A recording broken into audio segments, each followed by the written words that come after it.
有冇搞錯？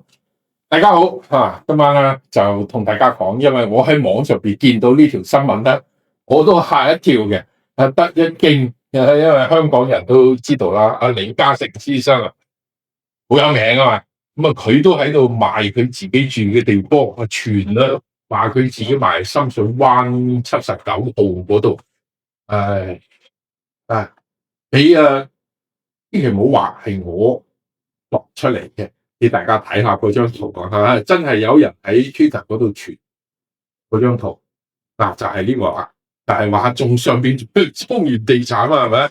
深水灣79號，深水灣道79號。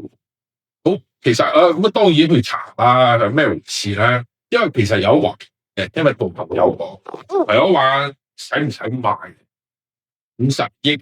對於我哋普通人嚟講，天花板嘅天花板，好犀利啊嘛！對於李生嚟講，50億，即係等於我哋普通人幾百蚊咁差唔多咁上下啦。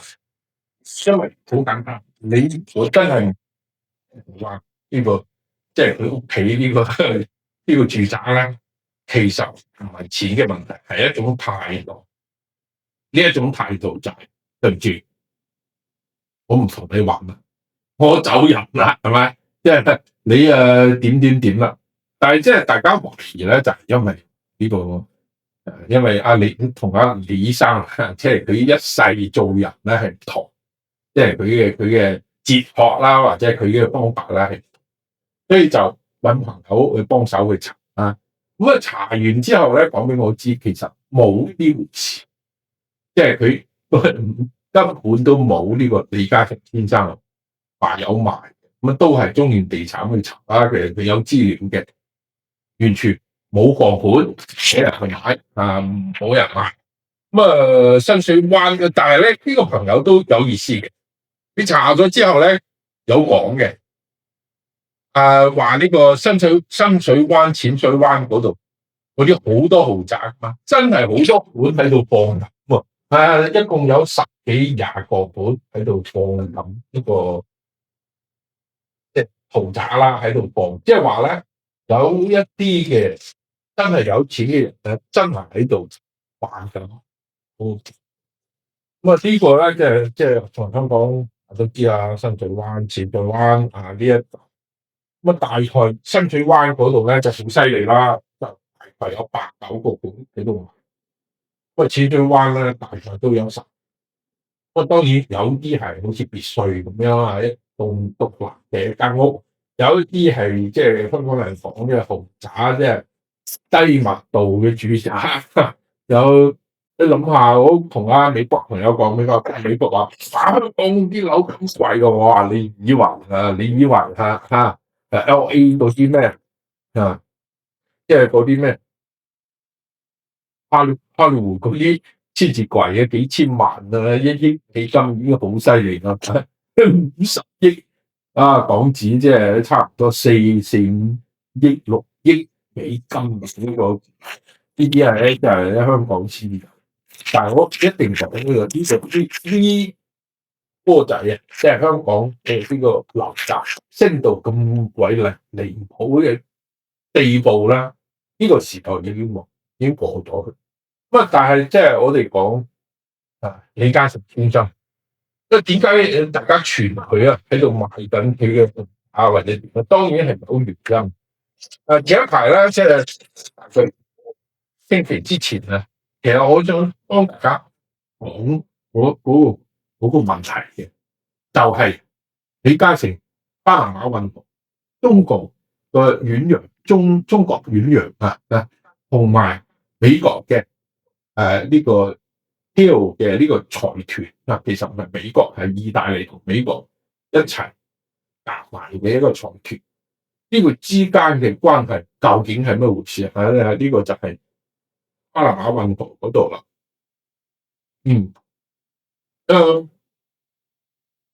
呢個究竟咩回事？好啦，而家大概係咩回事咧？最新嘅消息長已經公布咗啦。佢話而家咧係有進展咧，咩進展咧？就係嗰個財團，即係呢個 Thiel 意大利 Thiel 呢個財團加美國嘅黑石啊 BlackRock 呢個布萊德喺中文裏邊講布萊德呢間公司嘅財團咧，而家係接受咗中遠公司，即係央企啊一間公司入股一齊嚟收購呢個港口同碼頭。即係大家知道有李嘉誠嗰個場啊，其實有450個港口啊嘛，打包全部賣晒嘅，全部賣晒。呢個 COSCO 呢個咧就係中遠公司啦，喺全世界啊，即係做遠洋嘅，做呢個貨運啊，即係呢個貨櫃嘅運輸啦，係應該係差唔多係全世界最大，差唔多啊。呢個係一個央企嚟嘅，佢就唔單止做呢個貨運，其實佢都要有做好多房地產投資啊、碼頭啊呢啲嘢嘅。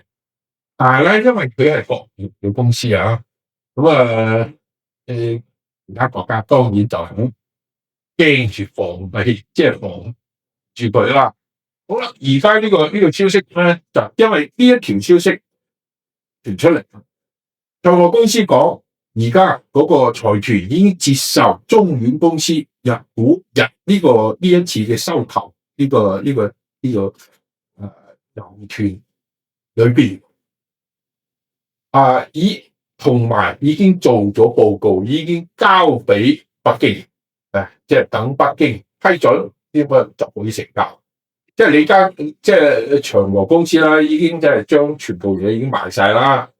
收購方以前係美國同意大利公司啦，而家加埋一個中遠就係變成美國、中國同埋意大利三間公司變成合資一個財團嘅一個銀團嘅一個買賣，買晒呢個40幾個港口等於長和套現咁啊190億，如果全部加埋係200幾億美金，呢個唔係呢個港紙咁當然即係大家話中國大陸好多人講中國贏咗啦，即係你當時呢個長和公司即係。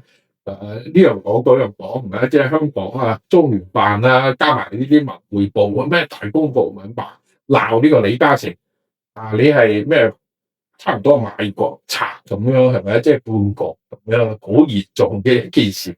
好啦，而家嗰個都係外國公司加咗一中遠嘅股份喺裏邊，而家就外國人士啦，明白咁喺呢個咁樣嘅環境嘅環境之下，當然李生係表達呢樣嘢，因為其實李生已經90幾歲啦，而家都係佢嘅仔或者佢嘅孫嗰啲人後邊會做乜嘢，咁係另外一回事，即係佢冇必要去做一個即係版面啦，或者係點樣，佢係判斷呢個全世界呢個局勢，第一全球化逆轉。而家好明顯。第二，中美之間一定係衝突競爭，一定越嚟越犀利。所以呢一個生意對佢嚟講係兩邊都唔係人，即係兩邊都唔對路嘅。你幫呢邊嗰邊就有問題，幫嗰邊呢邊有問題，所以一於退出。我覺得呢個係好應該嘅，即係好好嘅一個決定啦。但係中國方面咧，即係中國好多網民話而家贏啦，如果唔係俾我哋中遠咧，我哋就點。係咪贏咧？咁就冇所謂嘅，呢個都唔係好重要。我上次同大家再講呢一條新聞啦，分析點知有意外喎，即係做咗之後，我以為全部出晒去啦。咁第二日睇咧，幾秒鐘我都唔知。我哋嘅小編咧就都話哇咩回事啊，搵唔翻，即係之前嗰個係咩回事，我都好。即係今日同大家補充講下呢個其中嘅一啲原因。我點解講李嘉誠贏咗，美國人贏咗，中共咧都贏，三方都贏，三贏。所以呢個生意係做得過嘅，做得好嘅。李嘉誠贏咗，我先講咗原因啦。點解話美國人咗咧？因為美國主要睇嘅係巴拿馬。嗰兩個嗰兩個港口係因為佢賺錢，美國人俾佢出翻嚟自己呢筆錢咧，當然係冇呢回事啦。美國佬根本都唔會賺嗰筆錢，尤其係美國政府。對於美國嚟講，呢個國家安全呢個 state security 嘅原因，佢擔心嘅原因係乜嘢？原因就係一間中國人控制嘅公司，用嘅可能係中國嘅一啲設備，上邊可能有好多 AI 嘅一啲嘢喺入邊嘅。咁一啲 AI 全部係中國過嚟嘅，咁就天然嘅係一個間諜、一個監控嘅一啲設備。你要知道美國嘅係兩個大洋嘅國家，大西洋、太平洋。美國嘅海軍而家數量已經比中共少啦，佢仲要照顧兩三個大洋，即係全世界係嘛？起碼喺美國本土啊，兩個最大嘅軍港，一個係聖地亞哥啦，喺呢個加州，另外一個係 Louisville 就喺 Virginia， 就係一個喺大西洋，一個喺太平洋。咁如果有戰爭咁點算啊？咁當然就調一邊嘅船去另外一邊啦，係咪？即係啊，喺美國本土靠近美國本土行邊度？巴拿馬運河咯，咁好簡單。如果你唔行巴拿馬運河，你咪繞巴西嗰度行一段，咁一個月已經過咗啦，係咪啫？你個巴拿馬運，咁佢每一條船，每一個軍艦，每一次嘅通行啊，有啲咩潛艇啊嗰啲全部係咪俾人影咗？咁呢個係軍事資料啦，呢個軍事嘅情報啦。如果佢係整蠱你啊，整一條咩船啊，或者整一個咩意外啊，或者管理嗰個港口隔離嘅嗰個呢個運河隔離嘅一啲港口咧，就好容易做呢啲嘢啦。佢驚住咁整一個意外咁塞住你一個都過唔到啦。所以呢樣嘢先至對美國人嚟講最重要嘅就係呢個國家安全嘅問題。所以佢唔想要一家中國公司喺度做，當然就包括香港嘅李嘉誠呢個公司。可能好多香港朋友講，李嘉誠又唔係中國啊，但係我曾經同大家講過呢個故事。李嘉誠去中國大陸10幾20年之前佢去中國大陸係正國卡嘅保安。正國卡係咩意思咧？係中央警衛保衛局幫你做保安，都唔係公安部。公安部有一個叫做嗰個係副國級以下嘅官員，公安部先至出動。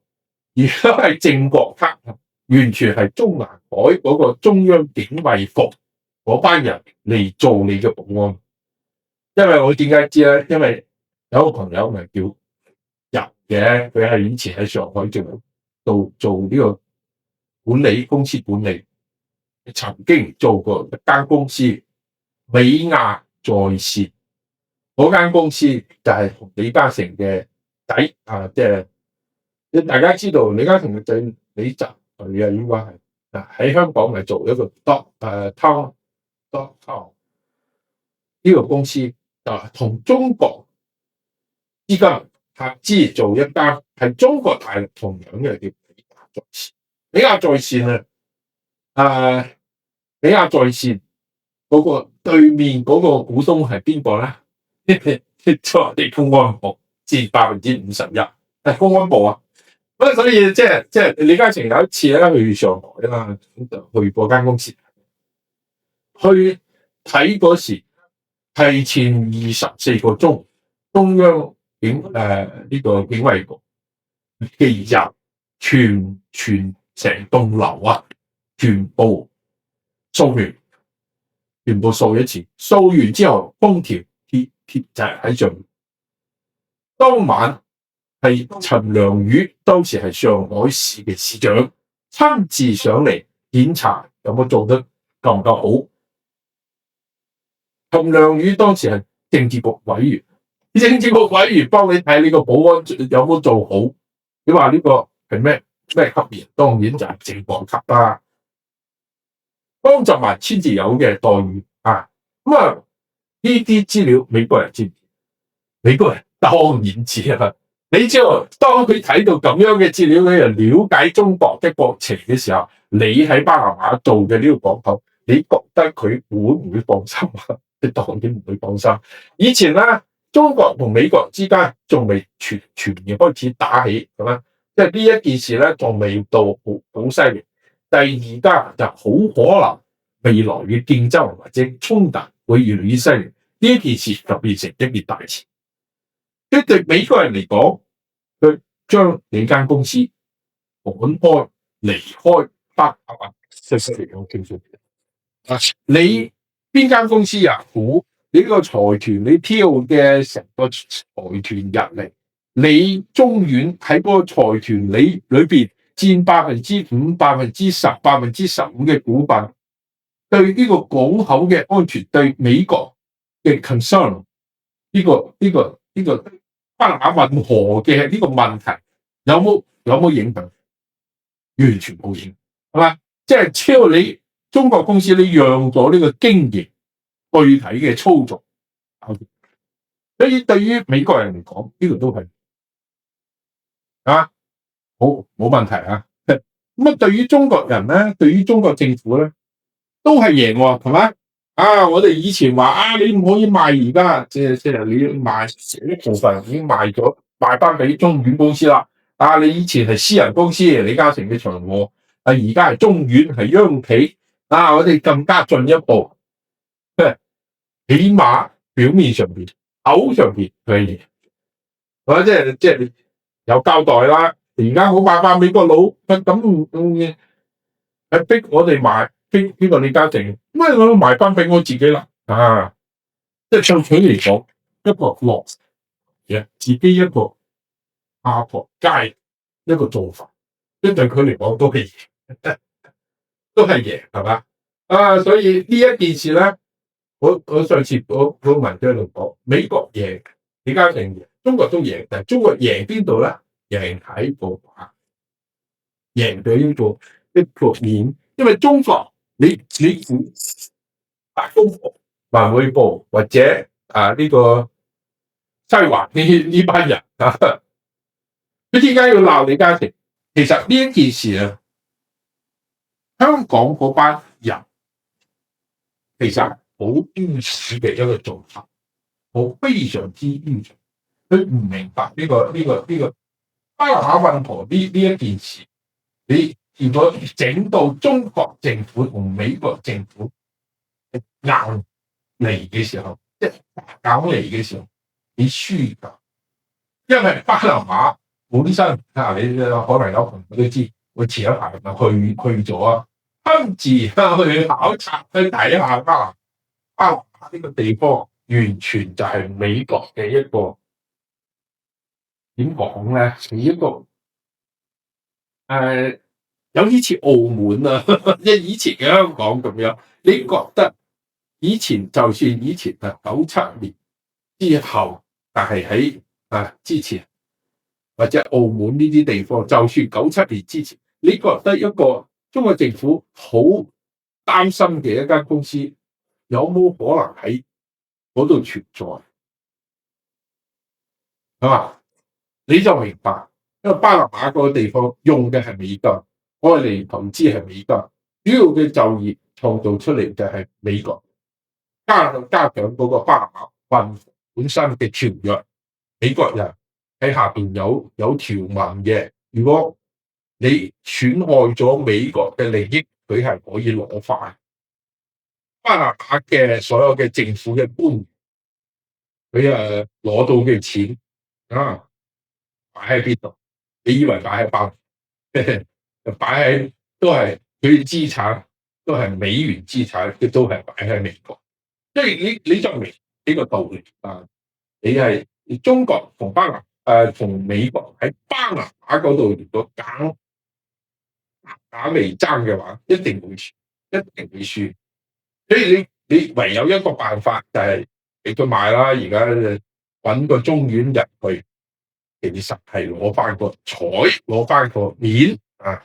因為你對巴拿馬嘅港口嘅經營完全冇咗話事，呢樣嘢最重要。對於美國佬嚟講最重要，就係呢樣喺呢幾年啊，就係中國咧，全部都係呢啲咁樣嘅官員，完全唔明白國際政治，完全唔明白呢個商業運作，完全唔明白市場經濟，而且完全唔明白喺呢個國際上邊啊點樣去同人哋打交道。因為我就唔明白，大公報以前咧有一批人都算係都算係聰明，好犀利，即係話即係國際啊、國內啊都唔明白。但係呢幾年有啲文章，即係我自己覺得就係嗰個中聯辦有一班人啊，夾硬寫咗啲文章俾佢登出嚟，所以隻眼紅係衰咗。我好多朋友分析啊，認為佢衰嘅原因就係呢一件事有關。冇錯，習近平唔係好中意呢個李嘉誠，呢個好明白。但係呢樣嘢唔係最重要，因為你咁樣做法，等於你將自己擺喺一個好不利嘅一個位置上邊，喺香港噶嘛，係嘛？而且而家香港政府又特別搞笑嘅，而家嘅全球通緝袁弓夷啊嗰班人，通緝幾廿個人，而家嘅一個直接嘅後果係咩啊？係英國第一個將香港踢出嗰個咩引渡嘅條約，係佢絕對唔會引渡，因為香港政府邊條金唔啱嘅，我就唔明。佢唔單止咁樣，仲去要求英國人啊，英國政府啊，去引渡呢一批人，你啊偷偷地你啊算數啦，嚇一下嗰啲老百姓，你特登去咁樣嗱，好明白你而家引渡。我知道有喺英國、喺加拿大、喺美國嘅、喺德國嘅、喺歐洲其他國家，等於你要硬生生將呢個引渡嘅同呢啲國家以前嘅仲有引渡嘅呢個協議啊條約裏邊咧，全部俾人踢出嘅。佢自己攞嚟衰啊！自己攞嚟衰，你又企硬，你企啦，因為你香港只不過係一個地蚊雞啲小地波，你點樣企啊？你只能夠通過中國外交部企啊嘛。中國外交部咁多年同呢啲國家，邊個唔知佢做乜鬼嘢啊？你香港你要自己有一個特殊嘅地位，你先至可以存在。你自己將自己呢個特殊嘅地位自廢武功啊，全部廢晒。你係同其他國家，尤其同英國同埋英聯邦啊、歐洲嗰啲之間嘅關係，全部將佢斬斷。咩點啊？就自己搞自己嘅啫。當然呢樣嘢咧，就因為你可以睇得出，而家香港嗰啲官員啊，養咗一班政治顧問，全部係中國大陸過嚟嗰班政治顧問，乜事都深刻領會中央嘅精神，唔係中央嘅指示喎，唔係中央嘅文件喎，你領會你嘅精神咩意思咧？如果嗰個中央話呢個甜嘢好好食嘅，精神就係佢中意食甜嘢，咁你就將食大刀嘅糖倒落去，呢啲就係愚蠢啊！愚蠢呢啲當然係愚蠢啦。而家香港嗰啲香港官員真係好好睇下你哋下邊嗰啲政治顧問，太愚蠢，太愚蠢。你話香港你都同佢哋咁樣做，香港係冇任何嘅存在嘅價值，你哋本人都冇任何嘅俾利用嘅價值，好簡單。全部自閉。當然呢樣嘢咧，點解佢哋班政治顧問會咁樣去諗呢啲嘢咧？因為中國大陸已經走咗一個好極端嘅一個方向雖然話呢樣嗰樣，即係話要咩政策咩市場經濟要改革要咩私營企業講呢樣講嗰樣，但係你睇到好明，最近呢一段時間係好嚴。當大家放一個表，即係嗰個中國大陸好多嗰啲都算係嘅公司嘅嗰啲人跳樓嚟㗎。7月份而家得10幾號，即係未過完嘅，起碼知道有4-5個好有名嘅公司嘅老總跳樓已經跳樓。即係講呢個係咩咧？就係幾樣嘢。第一樣嘢就係經濟極之差，經濟非常大嘅問題啦。大家睇4月份金電子嘅董事長戚光華先生6月份西子電梯總裁劉文超，7月份浙江建投董事長，7月份靚家居創始人，呢個都係即係室外裝修嗰啲整嗰啲。7月份仲有一個居然之家，佢改居然自家，後尾居然自家咧就係智慧嘅智，居然自家嘅董事長汪林琴都跳咗啦。呢個係跳樓啊！呢個係跳樓，呢個唔係話其他方法咁當然大家知道，而家包括咩？而家包括少林寺嘅呢個方丈釋永順都捉咗，但係而家有種說法有種講法，釋永順係帶住屋企人走佬準備去美國洛杉磯嗰時俾人捉。咁當然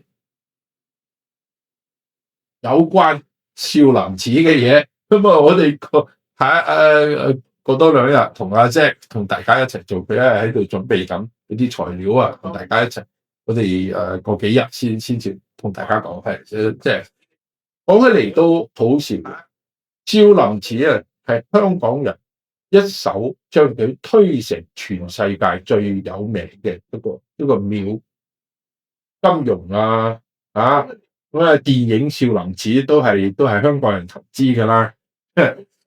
而家俾呢個佢哋嘅部級和尚戚永順係中國佛教協會嘅副會長，副部級係部級嘅和尚一手懟冧咗。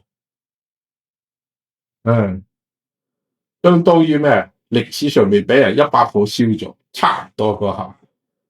但係嗰樣嘢我哋之後先至講今日主要講香港講李嘉誠先生首先講佢個深水灣道79號係話有人話佢喺度賣緊，喺我哋睇唔到任何嘅消息，證實唔到，因為出邊掛盤掛喺出邊或者登記嘅資料完全係冇呢回事。